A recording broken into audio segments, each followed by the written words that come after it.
Hello and welcome to this, the first of 10 online videos, a series of brief, no-nonsense reports about tax and how it affects your business. My name's Dan Snow, and I'll be introducing you to a number of people and businesses along the way, all with first-hand experiences to share. The idea behind these reports is to provide you with a helpful overview of the topics as opposed to a fully comprehensive guide. But, as there's considerably more information available online on everything we'll be discussing, we'll also be providing handy links to access this as we go along.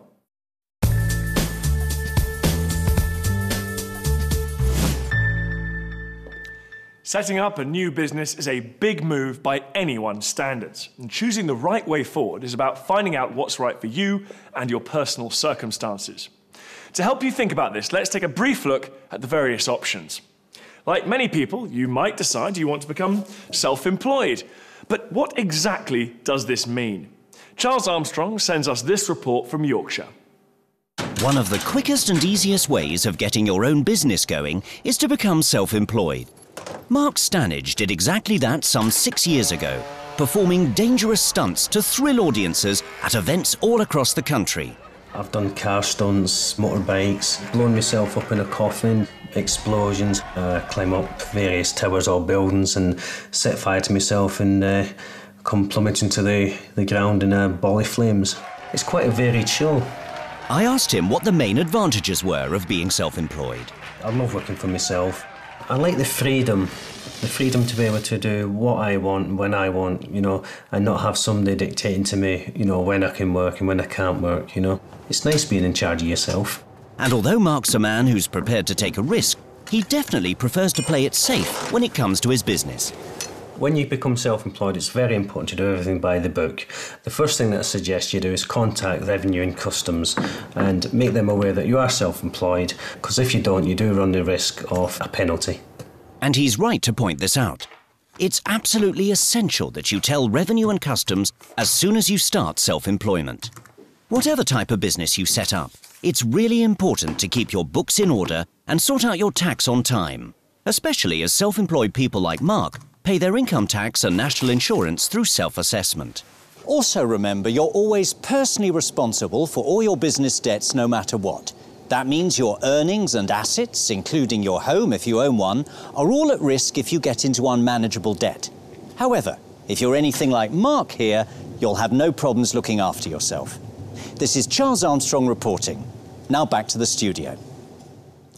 Another sort of self-employment is to set up as a partnership, where two or more people work together. In this kind of business, all the partners are equally and personally responsible for the debts, and everyone has to sort out their own income tax on their share of the business profits. And of course, they also have to pay national insurance too, using the self-assessment system mentioned in the report. By the way, an interesting point worth making here is that self-employed people can also employ other people too if they choose to, and still be classed as self-employed. Another route you might want to consider is to set up a limited company. Limited is actually short for limited liability, meaning it's the company that's liable for the debts and not the individual owners. Charles Armstrong picks up the story again, this time from Scotland. Since 2004, MB7 Limited has been leading groups of energetic cyclists across some of the most dramatic landscapes in the UK. As you can see, it's hard work, but it's certainly a rewarding experience you'll never forget. Earlier this afternoon, I asked the founding director of this limited company how he went about setting it up. Prior to doing MB7, I was a bicycle courier in Edinburgh, and I did loads of mountain biking with friends, and I wanted to get out of the city, get into the forests and run a business doing something that I loved doing, which was mountain biking. We dealt directly with Companies House and registered the company, but I realised that you can go to an agent and buy an off-the-shelf kind of company package. MB7 consists just of two key people, Director Ian Withers and a company secretary. But you can have as many co-directors as you want or need, all of whom share the same legal obligations. I'm a director, but also an employee of MB7, so I have to pay tax and national insurance just like any other employee of any other company, really. I still have to have a full payroll system in place to ensure we pay the right amount of tax. And aside from this, you also have to pay corporation tax on the profits made by the company. So, as you see, while setting up a limited company means you have less personal liabilities, there are other things you've got to do, such as managing tax and accounts, all of which can get quite complicated. So, it's a good idea to consult with an accountant or a solicitor before deciding what's the right choice for you. Incidentally, if you're seriously thinking about setting up a limited company, you should take time to watch the video all about corporation tax, which is an additional liability you need to bear in mind. The other kind of business you might consider is a franchise. This is a business idea that someone else has already come up with, and you buy the right to operate a part of it. As you can imagine, this can get quite complex, so you should definitely get proper legal and financial advice before entering into an agreement on one of these.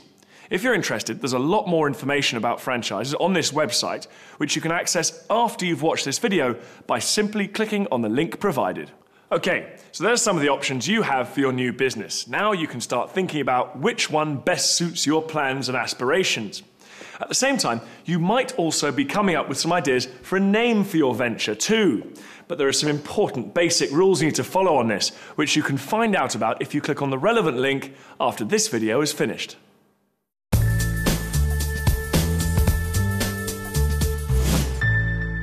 Whatever kind of business you finally decide to go for, they all have to register for VAT once their sales reach the VAT threshold. All this and more is explained in detail in a separate video all about VAT, and it would probably be a good idea to watch that at some stage. I'll be there too, of course, helping to guide you through.